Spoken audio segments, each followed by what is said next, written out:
Et nous enchaînons à présent avec l'œil de l'expert où nous allons revenir sur l'intérêt d'investir via un PER, plan épargne retraite. Et pour en parler, nous avons le plaisir de recevoir sur le plateau de Smart Patrimoine Fabien Aknin. Bonjour Fabien Aknin. Bonjour Nicolas.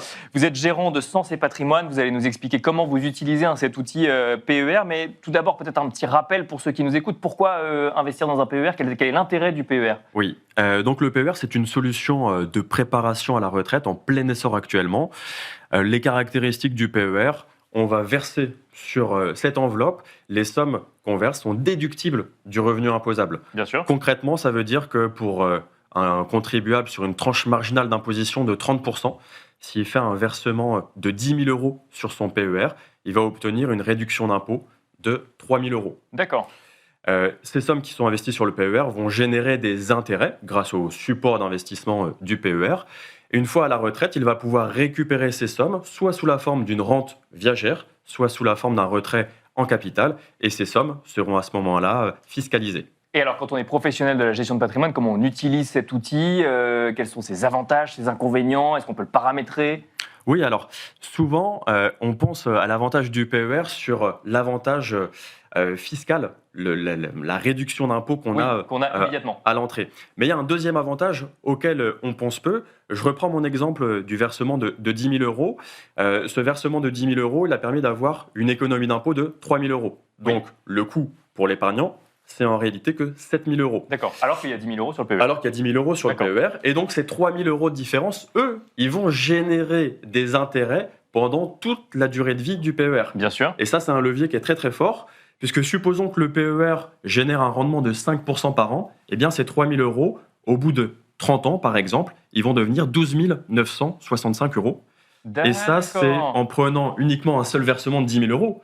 Mais si un épargnant verse 10 000 euros chaque année pendant toute la durée de sa vie active, ça peut faire des sommes conséquentes à la sortie. D'accord, et ça c'est à avoir en tête et on l'oublie quand on investit sur un PER, parce que c'est vrai que c'est défiscalisé à l'entrée, c'est refiscalisé à la sortie, mais il faut intégrer dans son mode de calcul que l'économie d'impôt va travailler pendant toute la durée de l'investissement. C'est ça, et plus on est sur une durée longue, plus ce levier est très très puissant, avec la capitalisation des intérêts de cette économie d'impôt qu'on n'a pas versée à l'entrée.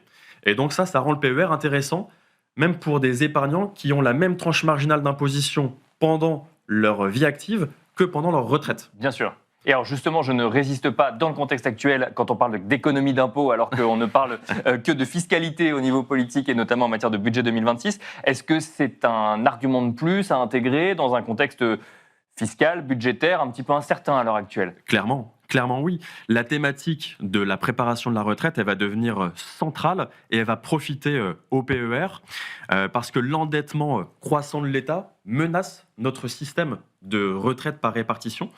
D'ailleurs, le Conseil d'orientation des retraites qui établit des projections sur notre système de retraite par répartition anticipe clairement une baisse des retraites des Français pour les prochaines années. Une baisse des montants versés. Une baisse des montants versés et une baisse du niveau de vie d'ailleurs des retraités par rapport à l'ensemble de la population française pour les prochaines années. En fait, dans le système de retraite par répartition, les épargnants ne savent pas le montant qu'ils vont percevoir à la retraite du fait des prochaines réformes qui vont venir diminuer leur pension. Donc avec le PER et son principe de retraite par capitalisation, les épargnants vont récupérer la maîtrise sur une partie de leur retraite. C'est ça aujourd'hui la clé et l'intérêt du PER. Mais alors, dans un contexte où on ne sait pas à quoi ressemblera la fiscalité demain, est-ce que ça fait quand même sens de bénéficier de l'économie d'impôt aujourd'hui pour la faire travailler sans savoir demain quelle sera la fiscalité, puisque ça peut changer. Alors ça peut changer dans les deux sens et plusieurs fois, mais jusqu'à la retraite. Mais... Oui, alors ce qui peut changer, c'est plus les retraites par répartition. Mais normalement, la retraite du PER, comme on est sur un principe de capitalisation, c'est individualisé finalement. Il ne devrait pas y avoir de changement de ce côté-là. À suivre et à voir, effectivement. Merci beaucoup Fabien Aknin de nous avoir accompagnés sur le plateau de Smart Patrimoine. Je rappelle que vous êtes gérant de Sens et Patrimoine. Merci beaucoup. Merci Nicolas. Merci à vous également de nous avoir suivis et je vous donne rendez-vous très vite sur Be Smart for Change.